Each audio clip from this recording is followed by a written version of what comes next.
The Department of Public Health and Human Services is pleased to bring you Aging Horizons. Medicare, Medicaid, Social Security, fraud, legal issues, veterans benefits, and caregiving. Aging Horizons is a program dedicated to inform and prepare Montanans on these timely issues, making a difference to you and your loved ones. Here now is today's program host. Hi folks, today on Aging Horizons we're going to be talking with Leanne Waller, who's the Interim Bureau Chief of APS, which is the Adult Protective Services for the state of Montana. We've had guests from Adult Protective Services on this show many times. They always bring us so much good information and so much hope. So stay with us, we have lots to talk about today. This is Bill. He just received his new Medicare card and is following some simple rules to protect himself from fraud. He knows to never give out his Medicare, Social Security, or bank number over the phone. And this is Nancy. She knows that to detect any problems, she always reads her Medicare summary notice or Medicare Advantage EOB to make sure the billing is correct. Both Bill and Nancy know that anything suspicious can be reported to Montana SMP at 1-800-551-3191. Good care is your right. In Montana, there's over 11,000 beds in nursing homes and assisted living facilities. If you or a family member needs assistance or help in obtaining information about care issues and placement options, call 1-800-332-2272. If you or a family member need information about Montana's long-term care resident rights, or if you need help solving a problem or a complaint about a nursing home or an assisted living facility, call us at 800-332-2272. Is that Robert Knievel? Captain Lewis, Captain Clark, I'm officially Evel Knievel now. I'm getting my Montana Real ID. Did you make an appointment at mtrealid.gov? Yes, sir. Smile. I brought my non-laminated Social Security card, 2 documents proving my current residential address, and my certified birth certificate. Approved. Go to mtrealid.gov. Now I can fly. It's that easy. Providing long-term care for someone in need is a labor of love, but it is a labor. Time apart is healthy and necessary both for the caregiver and the person receiving care. It allows each a respite, time to relax and recharge. If you're a long-term caregiver, visit the new Lifespan Respite website. Financial assistance may be available. Respite for caregivers. It's okay to need it. It's okay to want it. It's okay to get it. Hi everyone and welcome to Aging Horizons, brought to you by the Department of Public Health and Human Services. I'm your host, Kimmy Everman, and as I said, we're going to be talking Adult Protective Service today. Very, very, very important. We just celebrated a very important outreach day, World Elder Abuse Prevention Day, and we always want to be sure we're talking about what goes on and what are the red flags that might help you know that someone's being hurt. And we have Claire with us, or I'm sorry, Leanne, sorry about that. Leanne Waller with us today. And Leanne, you're the Interim Bureau Chief for APS right now. Yeah. You know, this is your first time with us, so we're going to start out with the basics. How about? Tell us a little bit just about Adult Protective Services. What is it and what does it do? Great, yeah. So Adult Protective Services is a government agency. We're housed under the big umbrella that is the Department of Health and Human Services, and we're specifically tasked with receiving and investigating reports of abuse, neglect, and exploitation against the at-risk adult population. And those individuals are our adults aged 18 years of age and older who have a disability, and our later in life adults who are 60 years of age and older with or without a disability. Oh, okay. Yeah. So pretty basic way that you can get eligible, if you will, to talk with APS, someone that, and it's in every county, correct? Yes, so we operate across the state. We're in all 56 counties. And we also work with our tribal agencies and leaders to help assist with any issues that arise in our tribal communities as well. So, you know, we're going to talk a little later about what some red flags might be. But let's start off with, what should a person do if they think something? I think my neighbor's, son is hurting them or taking their money or something like that. What do we do? So anyone can make a report to our agency, and they can do that by going online to our website or calling into our intake center. Okay, so we're going to put the website up right now as well as the number to the intake center, because both very important resources. Very important. It's also important to know that there are some individuals and professionals in our communities who work with this at-risk population that are mandatory reporters, meaning that they are mandated by law to report any suspicion of abuse, neglect, or exploitation to our agency. Right. And most of us in under our division are mandatory reporters, other than the ombudsman. Yeah. So it's very well covered, luckily. So once you do, let's say you've made a report, because this is another thing that I think sometimes people get frustrated with if they don't understand. I've made this report to you, I've called, or I've done something online, and I never hear about it again. What's that? Yeah, so we have done some really good listening as an agency, and we've heard from our constituents, from our communities, that this is a frustration. So one of the things that we have implemented is when a reporter makes a report to our agency, the first step for that investigator is going to be to contact that reporter. This serves two things. One, it informs the reporter that their report was received. And the other thing it does is it gives them an opportunity to provide any additional information. So if there was changes to that individual situation, if maybe they've moved or maybe a caregiver has come into the situation or been removed, it gives us more information to work with as investigators. So it serves a great purpose. It helps the reporter know, and it also helps us as an investigative unit do our job. That's so wonderful. It's really helpful. I didn't know any of that, so I'm so happy to hear it. And let's be clear, when I was talking about the frustration, it was that there was confidentiality issues, so you couldn't just call someone back and say, this is what we're doing, and all that kind of thing, right? Yeah. Because is your work confidential? Yes, it is. And the best way I like to explain this to people is it's sort of like a one-way street. So they can call in and provide us with information that they have at any time. Where we're prohibited is sharing any information back. So we can't provide the status of the investigation, and we can't provide the outcome of the investigation. But you can, as you said, what you've done is you've heard folks' comments and feedback, and they can maybe give you a little more information.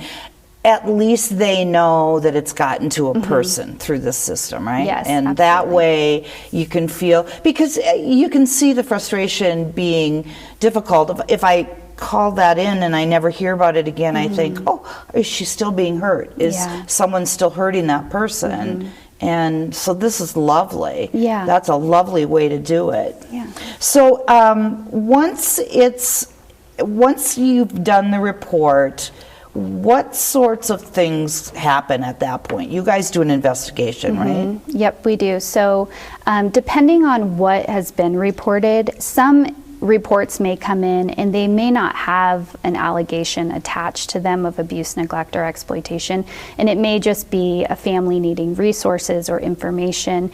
So we do also handle what we call information and referral reports. Super. And these are just reports that help us connect with families to offer them any resources that might be available in their communities to help alleviate any concerns. Super. What a great way to engage folks and get them in.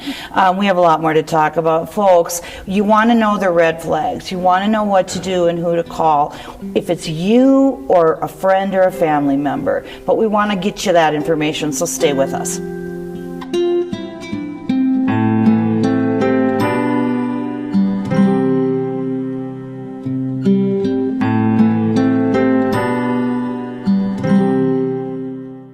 Every 65 seconds, someone is affected with Alzheimer's or other dementias. Many become isolated at a time when help is most needed. If you or someone you love is affected, help is available, both for people with memory loss and their caregivers. Memory loss can feel frightening, but you are not alone. Call the free 24/7 Alzheimer's Association helpline, 800-272-3900, for guidance and support. Elder abuse is a growing problem, and it's happening right here in our Montana communities. At least 1 in 10 older adults are victims of physical or emotional abuse, financial exploitation, or neglect. To get help or report elder abuse, call your local area agency on aging or Adult Protective Services at 1-844-277-9300. Here in Montana, we love our outdoor activities. Unfortunately, few of them are risk-free. Indeed, Montana is second in the nation per capita in head injuries that can destroy the lives of people we love. That's why you should insist your family always wear protective helmets. But you can do even more. When you fill out your vehicle registration this year, circle the Y and donate $1 to support traumatic brain injury prevention and education. Now that's using the old noggin. I was angry and upset when the doctor told me I have diabetes. I just didn't want to deal with it, the needles and the diet restrictions. But after I started to learn about it, those feelings changed. I was at risk for a heart attack caused by high blood sugar. That got my attention. I started watching my diet and making sure I got enough exercise every day. I want to be around for my grandkids, and now that I know what to do, it seems like a small price to pay. Ask your doctor about diabetes education or visit montana211.org. Hi folks, welcome back to Aging Horizons. We're here with Leanne Waller today from our Adult Protective Services Division. And Leanna, we're talking about a problem that exists with abuse and neglect of older citizens or folks with disabilities. What kind of scope are we talking about? So nationally, this scope is very prevalent. It's happening in every state. In Montana specifically, we know that our aging population is growing at an incredible rate.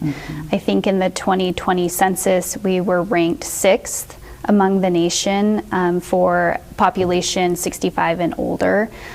So it's really important. It's here, it's on our front doorstep. So we have to be really vigilant in how we address it.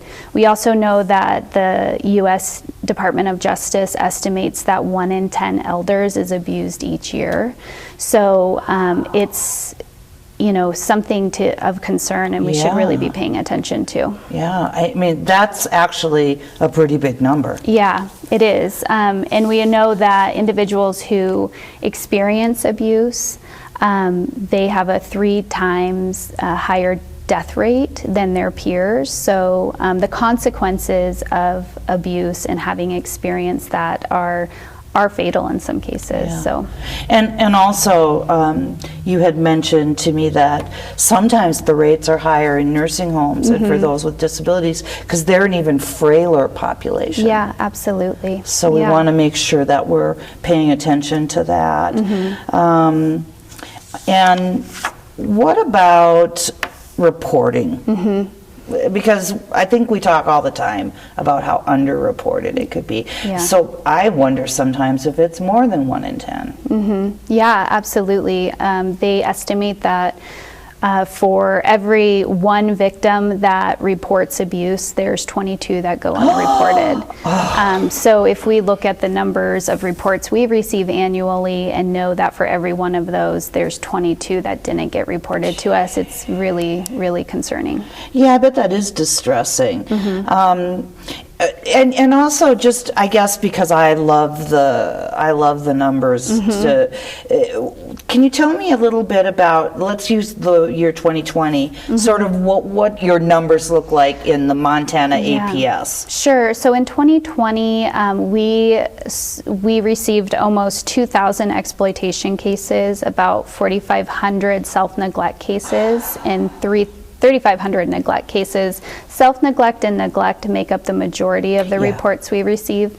About 1,500 abuse cases and almost 4,000 referral cases. So really concerning numbers. And then if you think back to that estimate of unreported cases, it's even more staggering. Yeah, it is. That is staggering. It takes your breath away. Yeah. So let's talk a little bit about what's maltreatment even look like then, and who's at the risk. Yeah, sure. So maltreatment can include abuse, which can be physical, it can be sexual in nature, it can be verbal or mental. Maltreatment can also include neglect and exploitation or misappropriation of property. And sadly, it's often carried out by people we know. Yeah, absolutely. So oftentimes the perpetrator or the person causing the abuse, neglect, or exploitation is often a known and trusted individual to the victim. We do know that in exploitation cases, 85% of the time, about 85% of the time, it's a family member, and about 60% of the time, it's the victim's own child. Oh, my goodness. That's so sad. That's breathtaking as well. Yeah. Now, let's also clarify neglect, because it's a kind of a nuanced word, isn't it? What is neglect? So neglect is really the failure to provide a care or service that could result in an injury or harm to that individual. Oftentimes this can be the most difficult to investigate also because you're proving a negative. You're saying something didn't occur, which can be quite the challenge. So the other important thing to note there is that we do investigate self-neglect too, and so this could be an individual's inability to meet their own needs or provide for their own protection. Got it. And then could you give us the same sort of rundown on exploitation? Sure. Exploitation is the misuse of someone's assets or property, and we often see this through misappropriation of property and funds by known or trusted individuals. But we also, what is on the rise is scamming. Oh, yeah. So we're seeing this done through social media platforms, through phone calls, mail still. So there's a lot of avenues for individuals to exploit others. Yeah, and there were some factors too that I thought were interesting that might affect your likelihood of being victimized. Yeah. So females, we know, are at a 70% higher chance of being victimized. We also know that other factors like the size of someone's estate, geographically, maybe where they're located, if they're more isolated, they might be, or socially, if they're more isolated, they might be at greater risk. Also, if they're active online, how available their funds are, all of those things can increase someone's likelihood to being victimized. Yeah. Well, thanks for going through that, because I think those definitions are important. And folks, when we come back, we're going to talk about what you can do to help. So how you can recognize red flags, maybe how to have that conversation. That person might feel very ashamed and embarrassed, and we have to make sure that stigma doesn't hold them back from telling us they're being hurt. Stay with us, we have a lot more.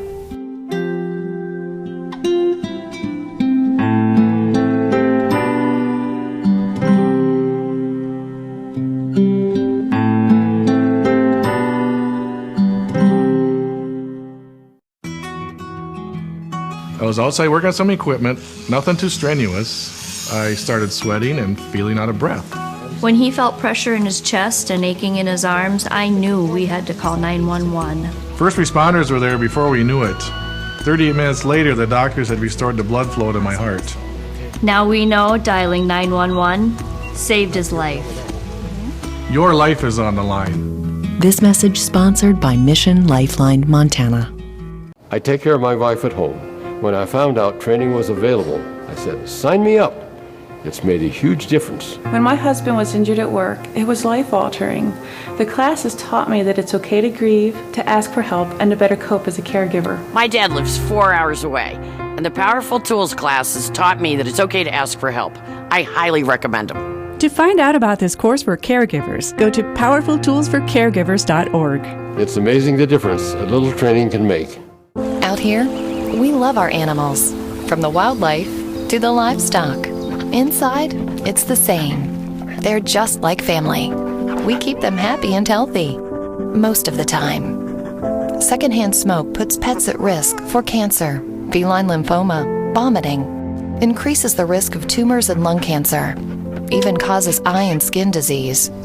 Secondhand smoke puts your pet's life at risk.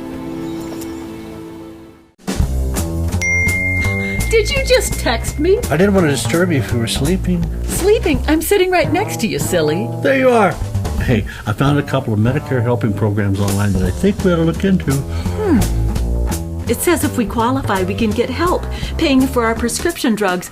Oh, and there's a program that can help pay our Part B premium. To learn more about extra help and Medicare savings programs, call your local SHIP counselor today. Maybe I better text him. Hi everyone and welcome back. We're talking about APS today with Leanna Waller. Leanna, we were talking about a bunch of statistics in our last segment, but we want to clarify one. Yeah, absolutely. So the statistic I think I said for female victims was 70. What I meant to say was that they are at a higher rate, but it's about 57% of all victims are female. So okay, yeah. Well, something to watch Still very out for. Concerning. Yes, yeah. So, let's talk a bit about what we can do to help. Mm-hmm. This is, it's great to know the information, but how can we all step up? Mm-hmm. Yeah, absolutely. I think there's a lot of things that the public can do, especially for individuals who are maybe in this phase of their loved one's life right now, where they may have a parent or grandparent or a loved one who needs additional support or care, or is maybe experiencing some health decline or something like that, is to just be involved in that person's life because they could start experiencing memory loss or forgetfulness, things that could make them at more risk. And so being involved in that person's life, understanding what services they have, who are they in contact with. If you have a loved one who hasn't been in contact with family, reach out to them, see how they're doing, check in with them, ask questions. I think that's the biggest thing, is just empowering family members and loved ones to ask questions and not be afraid to find out who's coming around, who are they in contact with, who's helping them maybe manage their finances or helping them buy groceries or those kind of things, just to be aware of that. I also think that, if people are in need of resources for a loved one or any information, they can go to our website and they can look for information or other resources to link them to services that are available. I guess paying attention to what we're trying to help communicate and educate the public on, that this is a growing need. And there's a lot of things that we're trying to do to help support that outreach across Montana. Right.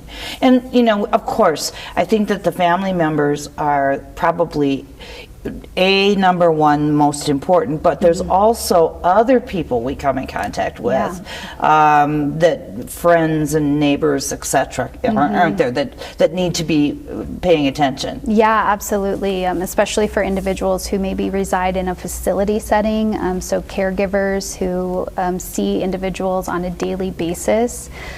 They're often the eyes and ears for individuals. So just being really mindful of this issue and some of the red flags to look out for, and how you might be able to identify or report any suspicion or concerns that you have.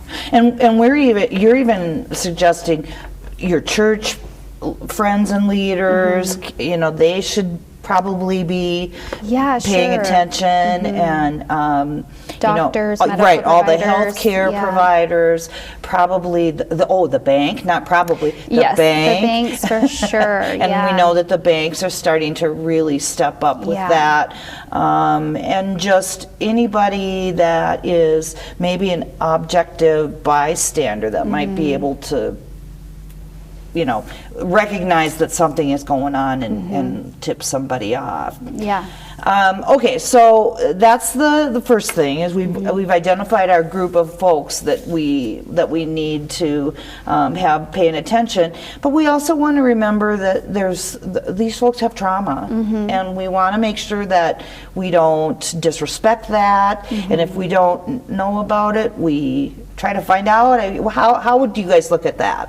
Yeah, I think it's a really good, there's so much coming out right now about being trauma informed. Yes. Even for us as staff, we take a lot of training and classes on how we can better approach individuals who may have experienced trauma in their lifetime. So I think anyone who may be encountering that, to one, recognize that trauma has a huge impact on us, not just emotionally but physically. Also, there's ways to approach people who have experienced trauma, and understanding that people may not be ready to speak about some of the things they've experienced, and so oftentimes it's a lot of work to make people feel like they're in a safe space, because they may not trust that environment. Yes, exactly. And that they are, well supported, and really ensuring that those things do exist for them, because what we don't want to do is provide any false security for individuals. Well, and I think also we never want to say get over it, or why can't you get over it, or why don't you just get past it? Yeah. Because it isn't. That's, for me personally, that might be more traumatizing to hear that someone doesn't value my experience enough to let me work through it. And that's really what it comes down to, is to respect and value that person's experience and do what you can to allow them to express it. Yeah, I agree with that completely. I think we have a lot of work to do in that area, but it's so beneficial to the victims. So we're going to do that. We're going to understand the trauma. We're going to be one of these groups that is paying attention. We're going to monitor the older adults in our life and just make sure. And we have just a few seconds. What are the remembers at the very end? You want to read those? Sure, perfectly. So call attention to any situation that you suspect might be concerning or harming of another person. Find out who, what, when, where, so that you can accurately report to our agency, and then make sure you're giving full support to the victim in their needs, and then make that report to Adult Protective Services so that we can intervene or get involved and help. Sure. And engage in some way to make sure that that person is safe. Yes, absolutely. Leanna, it's been wonderful having you here. Thank you for having me. Such great information, and thanks for all you do. Yeah, thank you so It's really much. great work. So thanks, folks, and come back next time to Aging Horizons.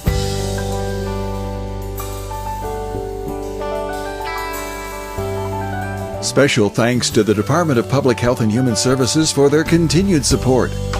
Hosts on Aging Horizons are program specialists at the Montana Office on Aging. Production facilities provided by Video Express Productions. For more information about Aging Horizons, call the Department of Public Health and Human Services toll-free at 800-332-2272.